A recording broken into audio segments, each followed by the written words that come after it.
So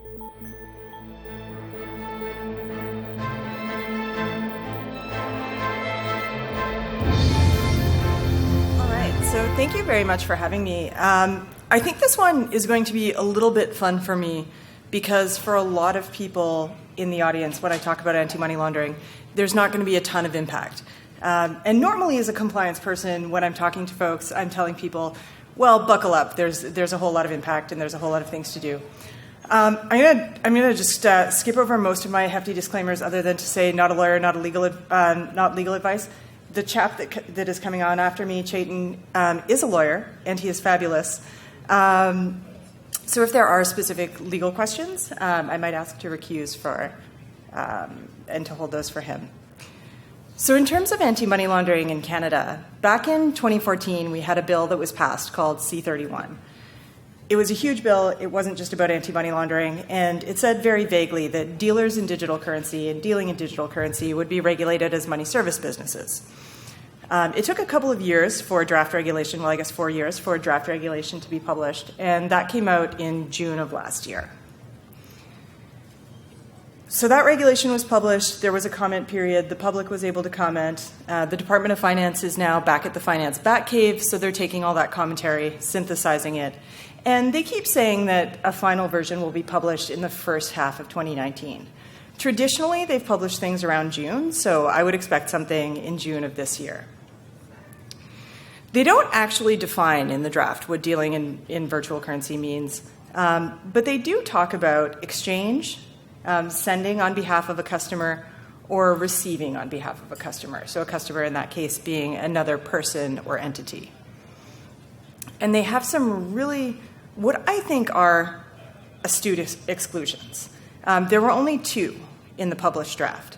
And these, when I look at them, really specifically speak to things like mining and running a node.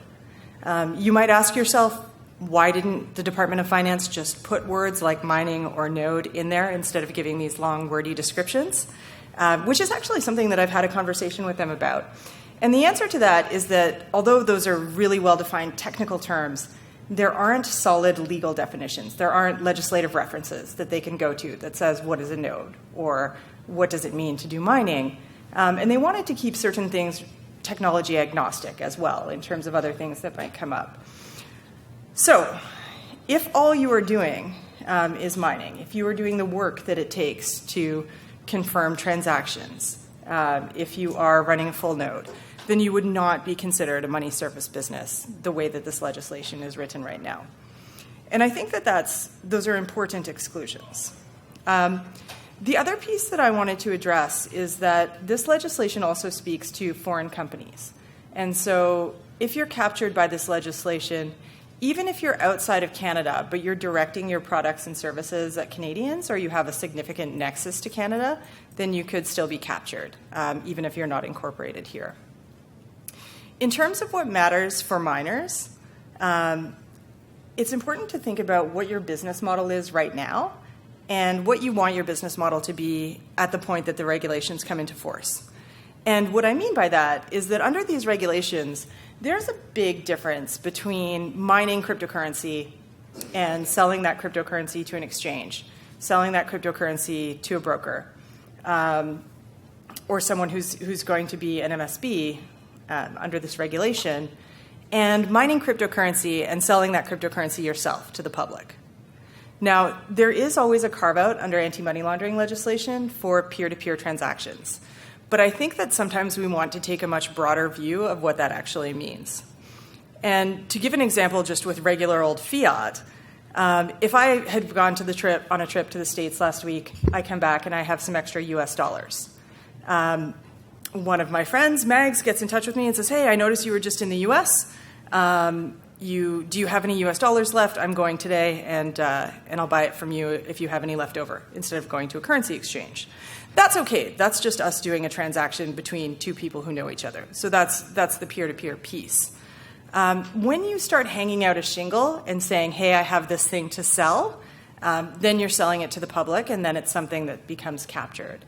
So as a miner, when you look at your business model, it's important to think of what you're doing with the cryptocurrency. So once you have it, once you decide that you're selling, What are you doing with that? How are you doing that? Are you handling sales yourself and offering them to the public? And if you're doing that, then that's something that could make you captured or will make you captured as a money service business. That said, remember that in terms of the timelines, there is a lot of runway. So it is expected that once the regulation in its final version is published, there's going to be at least 12 months to do everything that you need to do. So if you hear that new regulation has come out in June and you know that you're doing crypto sales at that point in time, don't panic. It doesn't mean that you're offside immediately, but it does mean that you need to consider whether you want to make alterations to your business model or put a compliance program in place. Even if you're not captured, I think there are some interesting things in terms of the risks that exist for cryptocurrency and mining.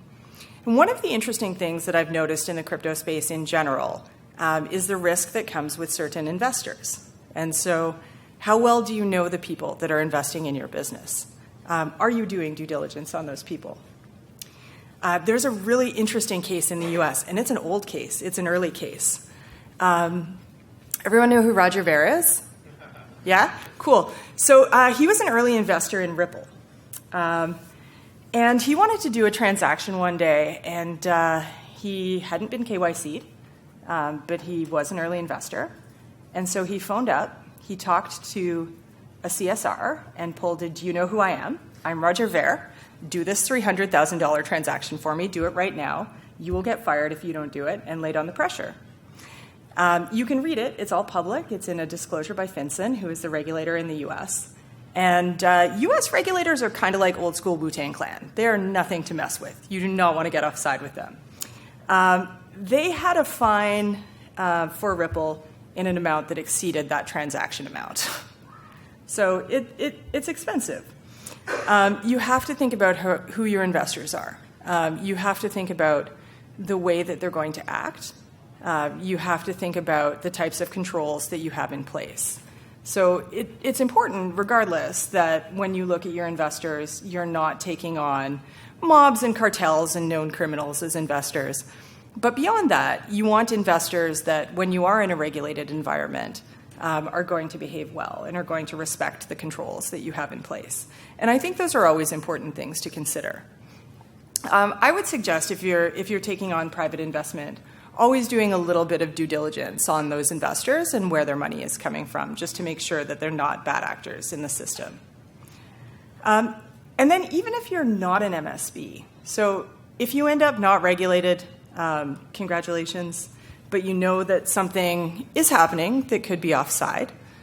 So if I get in touch with you and tell you that I'd love to invest in your business, my human trafficking rings are going super well. We're moving lots of people.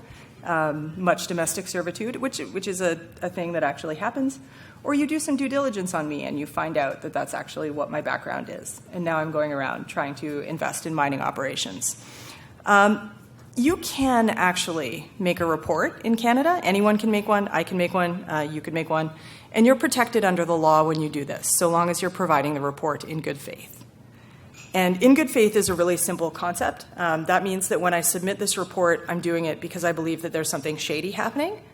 I am not doing it because someone is my ex-boyfriend and I think he's a real jerk and I'd like the RCMP to go swat his house. So as long as it's in good faith, you're protected under the law. They also don't get admitted to court, so it takes much more than one of these reports to actually have an investigation that goes to a trial. So these are just things that are used by law enforcement agencies in their investigation processes. They tend to be very behind the scenes. I want to talk about Quadriga for a little bit because I think the other really interesting thing that happens, I've talked about if you don't want to be an MSB, then what you're doing is taking your coins and you're selling them to exchanges, you're selling them to brokerages, you're selling them to things that will be registered MSBs at that point. And so how do you deal with something like an exchange where you have fallout, where you have potential malfeasance at the exchange? For the record, I think that it would have been very hard for anyone to predict accurately what happened with Quadriga. That didn't have some inside knowledge of what was happening there. They presented a very good public face. They were registered with FINTRAC, so for quite a number of years, they maintained a registration with FINTRAC, and they did that because for a limited amount of time, they actually had US dollar to Canadian dollar exchange that was available on their platform. They had an anti-money laundering program. They went through a FINTRAC exam. So when people talk about anti-money laundering as being the potential solution to what happened with Quadriga, I don't know that I think that that's the case, but I think that's a piece of the puzzle. In terms of what exchanges should be doing differently now in terms of how they relate to one another, and even as a miner, when you're deciding who you want to deal with as an exchange, I think there are a couple of pieces that people can do in terms of due diligence. And part of that is just starting to ask the questions. So who's behind the exchange? Who are the beneficial owners of that exchange? Do they have a compliance program?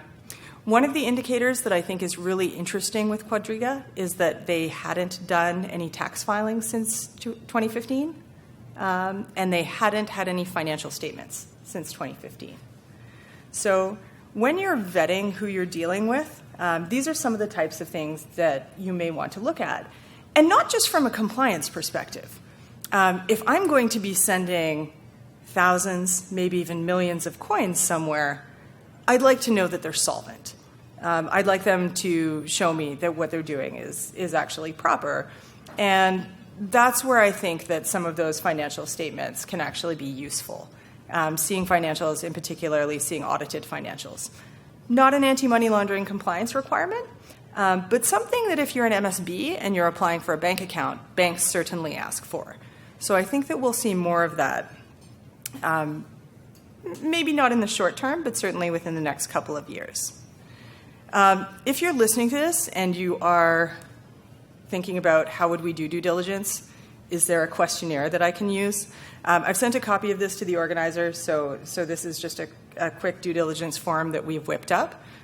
Feel free to use it, take it, adapt it to your purposes, but it will give you a sense of some of the things that are happening in the market.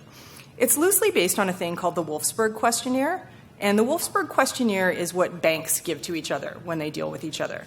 And a lot of the banking system has evolved to the point where a lot of banks even have this on their website, so you can download it and learn about a bank's compliance program, and you can learn about certain elements of the bank. We're not there yet as an industry, but I think we're going to see more of these things. It's not a perfect solution. I frankly think that had you sent this to Quadriga a couple years ago, like I said, I think they would actually have done relatively well on most of these measures, with the exception of any questions about financial statements. I do think it's important to ask questions about the beneficial owners and any criminal background in the beneficial owners. But unless you're actually doing back checks, unless you're actually doing searches for these people, the people that have criminal elements are just going to tick no for that box. Or they're just going to leave off the people that actually do have criminal backgrounds that maybe are shareholders or directors that they don't want you to know about publicly. So that piece, like I said, it has been shared with the organizers. Absolutely free for anyone here. Take, use, modify. If it helps you, then I'm happy that we've done it. And that is it for the main part of what I had to say, but I will take questions. Yes? Oh, thank you. Yeah, thank you. That was great. I wasn't expecting a financial talk to be so centric. But my question is, if I wanted to look up those financials on, like, say, Quadriga to see if they had filed anything since 2015, how would I go about doing that? Sometimes you have to ask. Like So, Quadriga, like ask them? yeah, those are questions if it's not something that's public. So with certain types of companies, if you're talking about a bank or a credit union or a securities dealer, they have an annual report. They have an annual report that's available publicly. We don't have a requirement to have those as exchanges, as crypto companies, as money service businesses. So if you're vetting one of these businesses, then it becomes part of the question that you ask. So do you have financial statements? Do you have a notice to reader? Do you have something that you're willing to share? Yeah, that's a hard one. And I think in some cases, people would lie about it. we Quadriga last year and asked for the financial statements. They'd probably say, yeah, they're all good. yeah. Yeah, I think it's an ask. It's definitely in a lot of these situations. Like when we take on clients, we do due diligence on our clients, and depending on who they are, we ask for different things. But I think part of it comes down to research. I haven't seen really big uptake on proof of reserves, but I think that in the absence of that, financial statements are probably useful. Even if what you're getting is a letter from an accounting firm that they've used that says, yes, they've got, they've had financial statements or they've had audited financial statements. And then call the number on the website of that accounting firm and make sure that's a real letter. Yes? So, question here, I mean, it sounds like you're not just vetting the companies, but very much vetting the teams behind the companies. Always. With that in mind, how far do you take that? Case in point, do you dox them? Do you run facial recognition software to see if they've been online under other names? Like, how far do you go? Do you assign, like, if you have a risk metric that you attach to certain behaviors that you've seen to kind of help you score these? There's always an it depends, right? It depends on what business you're doing with those teams, with those individuals, what risk you're taking, what tools you have access to, and then what your comfort level is with the risk that you're taking on with any of those people. I'm a compliance geek, so I tend to be pretty risk averse. And with Quadriga, I got as far as researching who the owners were and going, oh, Mike Patron, Omar Danani, same dude, done, outside of my risk tolerance. And that was not a long exercise for me. So I probably wouldn't get to that point just in the early detection of those things. People fall out of my process. But if you do have a higher risk tolerance, so if you say, well, okay, maybe he's not a fraudster anymore, then you look at what other things would you do to get comfortable doing business with that person, and it all depends. Yes. Yeah. So some of us are more privy to these fraudulent activities than others. Some of us do basic research. However, with stuff like BitConnect, with the CTO of NiceHash, with Omar at Quadriga, and of course the failed audits at Tether now more recently, what is the catalyst that's going to start people listening to this information, cause them to flee out of these failed check companies? I still see lots of people moving into these places who were very vocal about NiceHash, who were very vocal about Quadriga, and people continue to get caught up in these spaces. What do you think is the real solution to make people listen? I wish that I knew the best way to armor sheep to save them from wolves. Yeah. I think some of that's education, right? Some of it is being willing to be vocal.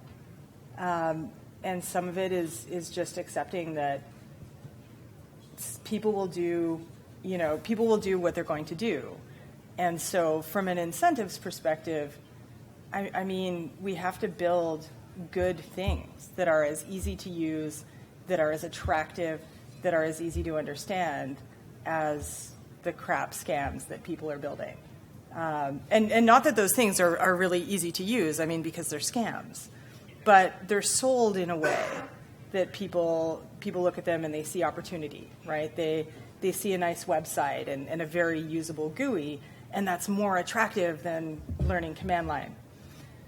And so I think that's going to be a big part of it, is that as an industry, we have to think about usability.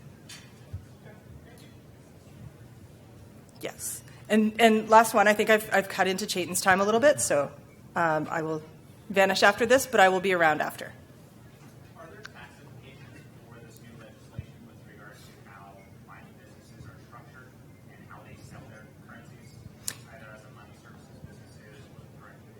So anti-money laundering legislation does not directly have tax impacts, but I think Chaitan is actually going to speak to some recent developments with CRA and taxation.